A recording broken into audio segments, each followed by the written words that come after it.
గగన్, శరత్చంద్ర, భూమి ముగ్గురు కూడా శోభచంద్ర నృత్య కళాశాల దగ్గరికి వెళ్తారు. ఇక అక్కడ అదంతా చూసి భూమి చాలా సంతోషిస్తూ ఉంటుంది. ఇక వెంటనే ఆ స్టేజ్ పైన భూమి నాట్యం చేస్తూ ఉంటుంది. భూమి అలా నాట్యం చేస్తూ ఉంటే గగన్, శరత్చంద్ర చాలా సంతోషపడిపోతూ ఉంటారు. భూమి చేసే నాట్యానికి గగన్ కూడా వచ్చి భూమితో కలిసి నాట్యం చేస్తూ ఉంటారు.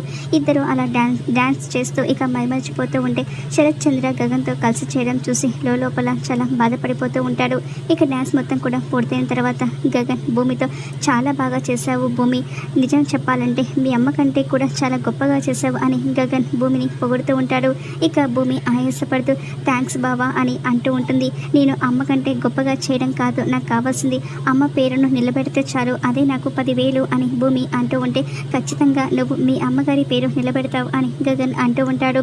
ఇక ఆ తర్వాత భూమి ఈ నాట్య కళాశాల అమ్మ పేరు మీద ఉంటుంది, కానీ నాదొక కోరిక బావా అని అంటూ ఉంటే ఏంటి అని గగన్ అడుగుతూ ఉంటాడు. ఇది మన ఇద్దరి పేరు మీద రిజిస్ట్రేషన్ చేపిద్దాం బావా అని భూమి గగన్ని అంటూ ఉంటే గగన్ అలాగే అని ఒప్పుకుంటాడు. ఇక శరత్చంద్ర భూమి కోరికను విని షాక్ అయిపోతూ ఉంటాడు. ఇదేంటి ఇద్దరి పేరు మీద రిజిస్ట్రేషనా అని మనసులో కోపంతో రగిలిపోతూ ఉంటాడు. ఇక మరి ఏం జరుగుతుందో రాబోయే ఎపిసోడ్లో చూద్దాం.